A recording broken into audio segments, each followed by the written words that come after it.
السلام عليكم ورحمة الله وبركاته، اخواتي وحبايبي اليمنيين في كل مكان، اهلا وسهلا بكم في اول حلقتنا كده. نصلي على الحبيب، اللهم صل وسلم وبارك على سيدنا محمد.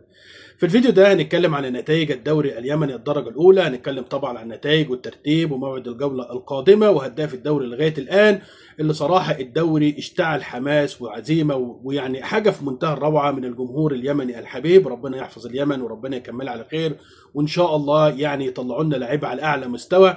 وفي الاول كده بستغل الهارد لك للمنتخب الناشئين، منتخب ادى اداء مميز جدا. منتخبات الثلاثه اللي كانوا متواجدين معاه كانوا على استعداد قوي جدا قبل هذه البطوله، ورغم ذلك المنتخب تعتبر تفوق عليهم كلهم، واداء ورجوله وعزيمه. اللي ما لعبش ولا مباراه وديه ولا مباراه دوليه، يعني صراحه كل ده. يعني انا شفت النهارده بعض الكلام او بعض الجمهور اليمني اللي ما فيش اي منتخب يلعب بطوله او يدخل بطوله الا لازم يكون على الاستعداد قوي، يلعب دايما مباريات دوليه وديه. كان المنتخب ده كان هيكون في مكانه تانية خالص لو كان استعد بشكل ممتاز، ورغم ذلك ادى اداء مميز جدا مع منتخبات قويه جدا، ومع منتخبات يعني سواء المنتخب الاماراتي اللي مجنس بعض اللعيبه، وايضا المنتخب الاماراتي المنتخب الكوري اللي من افضل منتخبات القاره، وايضا المنتخب الفيتنامي اللي حاليا تغلب على الامارات وادى، وعنده ايضا اكاديميه افضل اكاديميات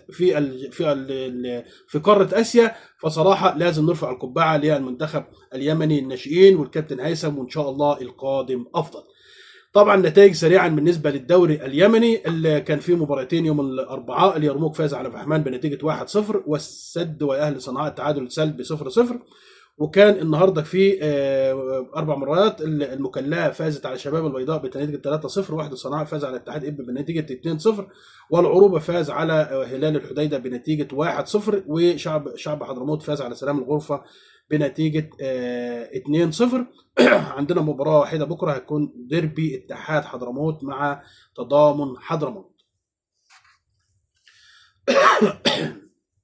الترتيب سريعا كده في المقدمه: المكلاه بتسع نقاط، مركز ثاني شعب حضرموت بتسع نقاط، مركز ثالث العروبه بتسع نقاط، الرابع وحده صنعاء بسته، الخامس السد بخمسه، اليرموك سادس باربع نقاط، سابع اهل صنعاء باربع نقاط، فحمان ثامن ثلاث نقاط، تضامن حضرموت تاسع ثلاث نقاط، شباب البيضاء عاشر ثلاث نقاط، هلال الحديده 11 نقطة وحيدة، واتحاد إب 12 نقطة وحيدة، واتحاد حضرموت بدون نقاط، وسلام الغرفة أيضا بدون نقاط 13 و14. هيكون الجولة الرابعة إن شاء الله هتبتدي يوم الاثنين القادم. أول مباريات هتكون أهل صنعاء مع فحمان، كنت طبعا كل المباريات الساعة 4 إلا ربع.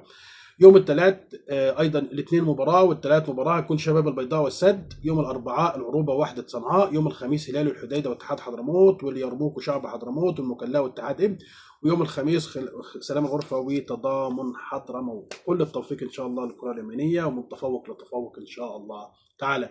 انتظروا فيديو ان شاء الله هتكلم على المنتخب الاول بالنسبه للمباراه امام منتخب لبنان، وايضا بعض اللعيبه اللي هتنضم ان شاء الله للمنتخب الاول، اللي نتمنى له كل التوفيق والصعود الى كاس اسيا السعوديه 2027. شكرا لحضراتكم، لايك واشتراك في القناه. دمتم في امان الله وحفظه، والسلام عليكم ورحمه الله وبركاته.